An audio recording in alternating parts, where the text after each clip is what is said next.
So we are talking about engineering mechanics. Engineering mechanics is the backbone of all your engineering subjects, like in strength of material, theory of machine, mechanical vibration.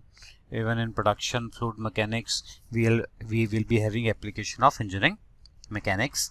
So what is mechanics? Basically, it is that branch of engineering which involves the study of motion of the bodies, where the bodies change their position in space as well as time.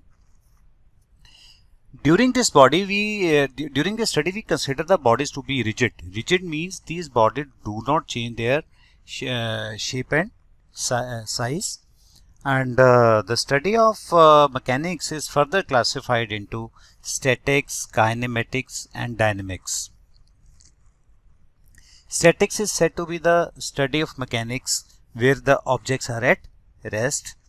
And on the other hand, we have dynamics and kinematics, which mean that dynamics is the study of objects considering their cause of motion, why they are under the motion, and kinematics is the study of the motion of the bodies without considering the cause of motion. So first of all, we study scalars and vectors. They are very important because they build up your mechanics. That is the foundation of the mechanics starts from scalars and vectors. So let us go step by step how scalars and vectors they are used in mechanical engineering. So what are scalar quantities? These are the quantities which have only magnitude but no direction.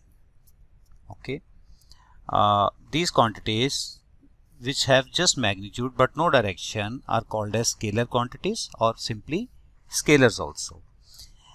These quantities can be added or subtracted according to simple laws of algebra. For example, I have 2 kg of sugar, I have 3 kg of sugar, I add them up, result is 5 kg. So masses can be straightway added up. It does not involve any kind of direction. Other examples of application are like scalar application examples are mass, length, speed, distance, current, charge, density, frequency, specific heat, potential energy, work. They all are scalar quantities. Means for adding these quantities I do not require direction, and moreover they do not have their directions. Okay.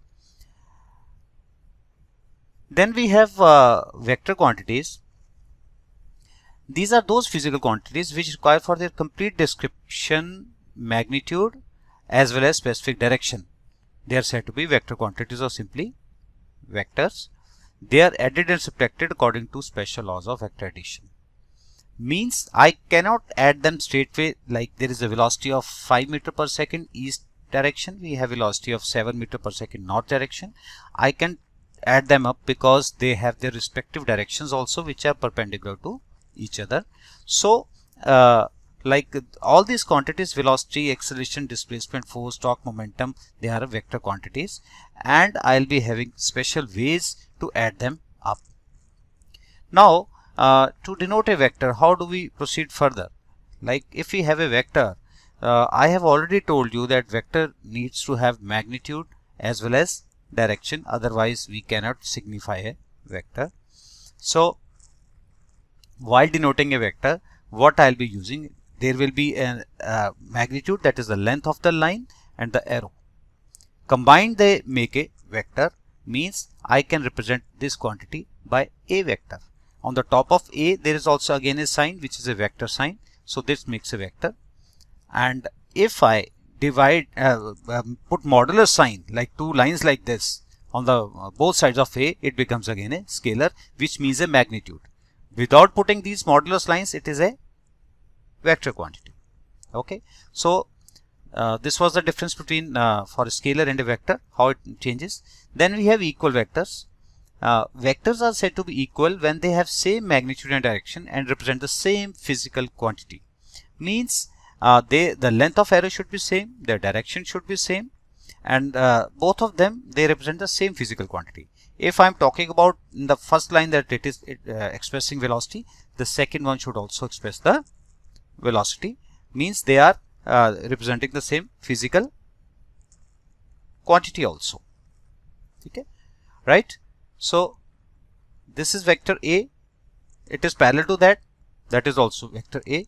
Magnitude is same, direction is same. It can be displaced to any position of the board, but only thing is it should not rotate. If it rotates, its sense changes, it doesn't remain as same vector, right? So we should not and we can't rotate the vector. Their direction should remain same, only then they are said to be equal vectors having same magnitude and same direction. Then what is a unit vector? Vector divided by its own magnitude is called as unit vector along the direction of that vector. Unit vector along x, y, z axis are denoted by I cap, j cap and k cap. I have a vector A, I divide it by its magnitude, then I am getting a unit vector which can be represented as n cap.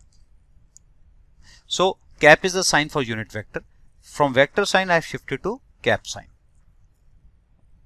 Okay.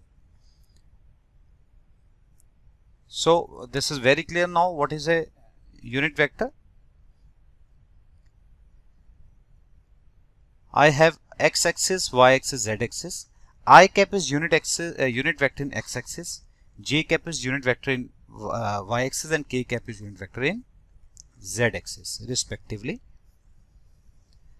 Then next we have co-initial vectors. Vectors having the same starting point are called as co-initial. Here I am drawing two vectors, they start from the same point, so they are said to be co-initial vectors. They are originating from the same point going outwards, so they are co-initial. Then we have collinear vectors. Vectors are said to be collinear if angle between them is either 0 degree or 180 degree. They are either parallel or anti-parallel. Like in this case, one vector is on right side, other is on left side, so angle between them is 180 degree, but they are collinear. They can have direction in the same direction only, like both these vectors are on right hand side, so angle between them is 0 degree. So they can be parallel also, they can be anti-parallel. If they are parallel, their directions are same, anti-parallel they are opposite. Coplanar vectors. Vectors which lie on the same plane are known as coplanar vectors. Let us see how it works. I have this arrangement where x, y and z axis I can easily show to you. This is xz plane. Two vectors are there. They are in the same plane, so they are coplanar. So these two vectors are in xz plane. They are coplanar vectors. The minimum number of unequal vectors which lie in the same plane whose sum can be 0 is 3. This shows that if there are vectors which are of unequal magnitude, okay, and I want that its resultant should be 0, then the number should be 3. But if their magnitudes are equal, even 2 can make it 0. Like these two dotted lines, they are equal, their resultant is 0.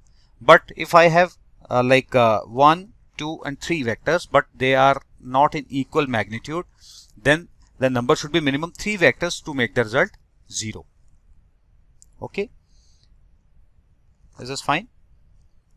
So this is about coplanar vectors. So they are put in the same plane, and minimum which makes them 0 is 3 for unequal, and for equal vectors just 2 vectors can make the result 0. Then we have non-coplanar vectors. These vectors do not lie in the same plane, and we need a 3-dimensional space to represent them. Let us see how it works. Like